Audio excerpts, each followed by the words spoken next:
हम लोगों ने अब तक 7 इंडिकेटर्स इसके डिस्कस किए हुए हैं कॉजेस ऑफ पॉवर्टी के कैसे पता चले कि कंट्री के अंदर कितनी पॉवर्टी है। अब उसका 8वां नंबर जो इंडिकेटर है वो है electricity.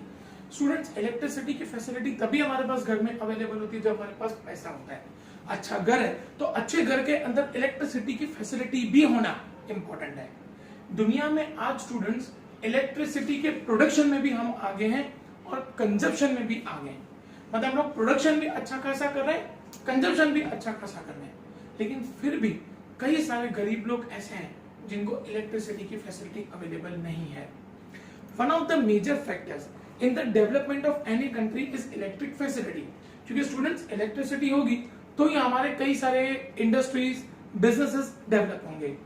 To increase the production of country and quality of life of people, electricity is imperative. India is a main producer and consumer of electricity. India electricity का production भी अच्छा करता है, consumption भी अच्छा करता है।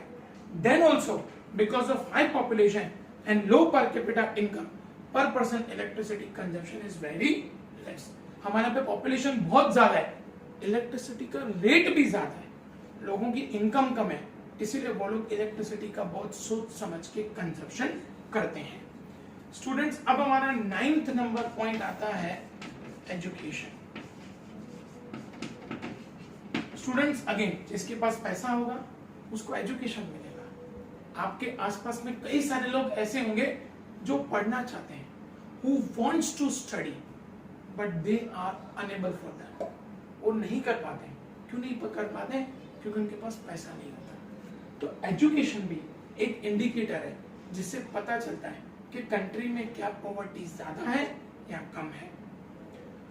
According to the World Bank, people in the age group of 15 years and above who can read and write are literate.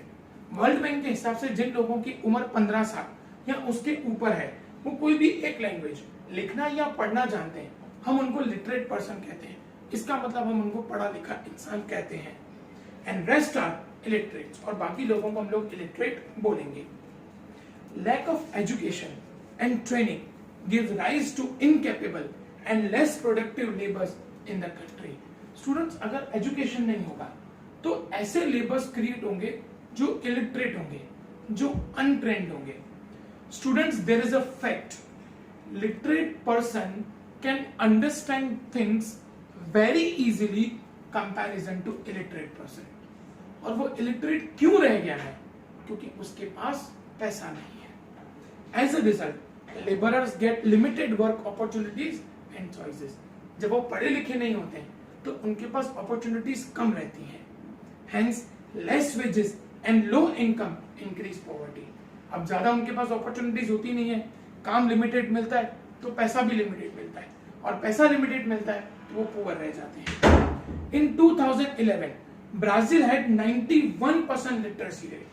Brazil में 91% लोग पढ़े लिखे थे, whereas in India it was 74.04%, जो बहुत कम था।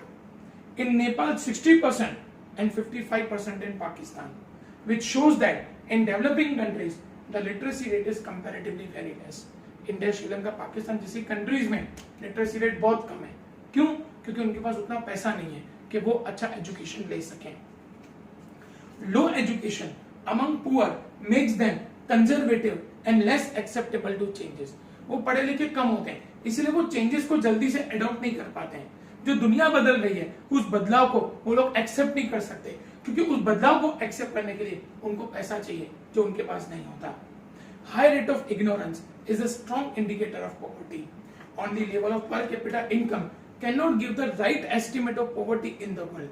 सिर्फ इनकम से पता नहीं चलता है कि दुनिया में कितने लोग पुअर हैं, लेकिन इनकम के साथ साथ ये सारी फैसिलिटीज भी तो होनी चाहिए ना। इलेक्ट्रिसिटी, एजुकेशन, टॉयलेट, खाना, ये सभी फैसिलिटीज होनी चाहिए, तभी हम बोल सकते हैं कि कंट्री में कितने लोग पुअर हैं। अ कंट्री विद हाई पर capita income can have number of people below the poverty line. ऐसा भी हो सकता है कि कंट्री की इनकम ज्यादा है लेकिन बहुत सारे लोग पुअर हैं, क्योंकि ऐसा भी हो सकता है स्टूडेंट्स कि इनकम ज्यादा है तो वो इनकम ज्यादा रिच लोगों की हो। अब हम लोग नेक्स्ट पॉइंट पे वही देखेंगे students, unequal distribution. Students, unequal distribution का मतलब होता है income distribution between rich class and middle class. Students, कई बार ऐसा होता है कि कंट्री की इनकम बढ़ रही है, हम बोलेंगे कंट्री तो अमीर हो रही है, लेकिन कंट्री की इनकम में किसकी इनकम बढ़ रही है वो बहुत मैटर करता है। क्या रिच लोगों की इनकम बढ़ रही है, क्या पुअर लोगों की बढ़ रही है, या दोनों की बढ़ रही है? सिर्फ रिच लोगों की इनकम बढ़ रही है तो आप कैसे कह सकते हो कि कंट्री में से पॉवर्टी जा रही है? After 1991 economic reforms, economic growth and per capita income have increased sharply in India, but due to unequal distribution of income larger reduction in poverty is not noticed. 1991 के एलपीजी के reforms के बाद हमारी country में income बहुत बढ़ गई है, लेकिन फिर भी पॉवर्टी कम नहीं हुई है। क्यों? क्योंकि इनकम सिर्फ रिच लोगों की बढ़ रही है, कंट्री में अनइक्वल डिस्ट्रीब्यूशन आ रहा है। Rich is becoming richer and poor is becoming poorer. With increase in income inequality, on one hand, we see rich class of people with high standard of living and enjoying good facilities, and on the other hand, we find low income people living in slums and deprived of basic necessities like food, education and health.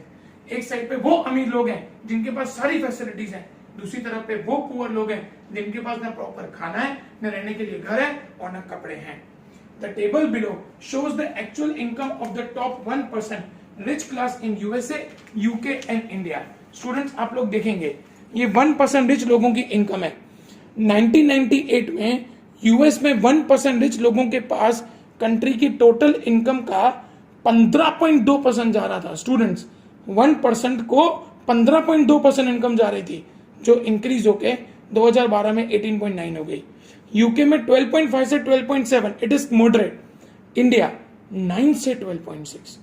मतलब students, ये clearly indicate कर रहा है कि जो 1% rich class है उनकी income बढ़ रही है। According to the above information, in comparison to 1998, in the year 2012, top 1% rich class share in actual real income has increase, जो हम लोगों ने अभी देखा।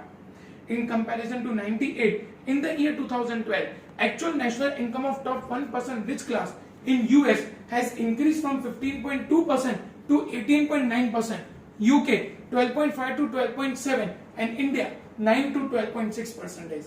For India, it can be said that the advantage from economic reforms were more in favor of the rich. मतलब ये clear हो गया कि इंडिया की इनकम बढ़ रही है, लेकिन वो इनकम किसकी बढ़ रही है? रिच क्लास की। तो इसीलिए अनइक्वल डिस्ट्रीब्यूशन क्रिएट होगा, मतलब रिच और रिच बनता चला जाएगा, पुअर और पुअर बनेगा।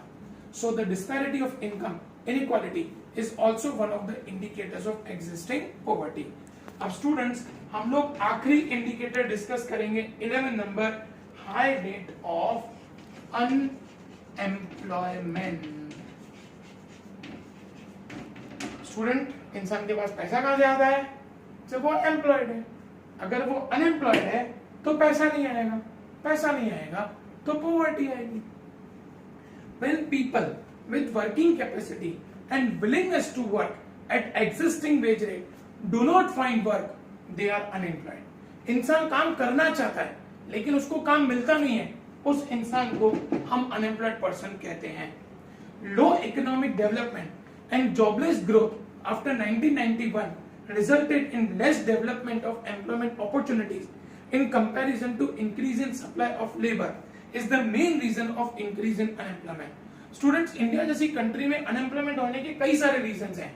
पहला रीजन ये कि पॉपुलेशन बढ़ रहा है, दूसरा रीजन ये कि उस पॉपुलेशन के हिसाब से हमारे पास जॉब अपॉर्चुनिटीज उतनी क्रिएट नहीं हो रही हैं। हमारे पास इंडस्ट्रीज ओपन हो रही हैं, लेकिन उन इंडस्ट्रीज में मशीन्स हैं, इसीलिए हम ज्यादा लोगों को एम्प्लॉयमेंट नहीं दे रहे हैं। In situation of unemployment due to lack of income, a person can not fulfil basic needs. Simple है, जब उसके पास काम ही नहीं होगा तो पैसा कहां से आएगा? पैसा नहीं आएगा तो अपनी जरूरतों को पूरा कैसे करेगा? As a result, level of poverty remains high in India. Till 2011 the rate of unemployment remain around 9%। Student, 9% लोग अनएम्प्लॉयड थे। मतलब अगर 100 लोग काम करने को तैयार हैं, उसमें से 91 लोगों को काम मिलेगा, 9 लोगों को काम नहीं मिलेगा। ये बहुत बड़ा प्रपोर्शन है, क्योंकि इंडिया का पॉपुलेशन करोड़ों में है। आज इंडिया के अंदर सपोज करो 80 करोड़ लोग काम करने को तैयार हैं, अगर आप उस 80 करोड़ का 9% निकालोगे वो आता है 7.5 करोड़। इसका मतलब 7.5 करोड़ लोगों के पास काम नहीं है, जो बहुत बड़ा प्रपोर्शन है। According to Labour Commission in the year 2013-14, the rate of unemployment among people 15 years and above is 4.9%. 2013-14 में 15 साल के ऊपर जो लोग काम करने की कैपेसिटी में उनका अनएम्प्लॉयमेंट का रेट था 4.9%. In rural areas, this rate was 4.7% and in urban areas it was 5.5%. तो स्टूडेंट्स, हम लोगों ने टोटल 11 अलग अलग इंडिकेटर्स डिस्कस किए जिनके थ्रू पता चलता है कि कंट्री में कितनी पॉवर्टी है। Education, health facilities, income facilities, electricity की फैसिलिटीज, टॉयलेट की फैसिलिटीज, ऐसी कई सारे इंडिकेटर्स थे जिनके थ्रू सरकार को पता चलता है कि कंट्री के अंदर कितनी पॉवर्टी प्रिवेल करती है। स्टूडेंट्स, बोर्ड के अंदर 5 मार्क के हिसाब से ये आंसर बहुत इंपॉर्टेंट है और नेक्स्ट वीडियोस के अंदर हम लोग डिस्कस करेंगे कि इसके रीजंस क्या थे। आज हम लोगों ने ये डिस्कस किया कि इंडिकेटर क्या थे, कि कैसे पता चले कि कंट्री में कितने लोग पुअर हैं, लेकिन उस पॉवर्टी के रीजंस क्या हैं वो हम लोग नेक्स्ट वीडियोस के अंदर डिस्कस करेंगे। Thank you students.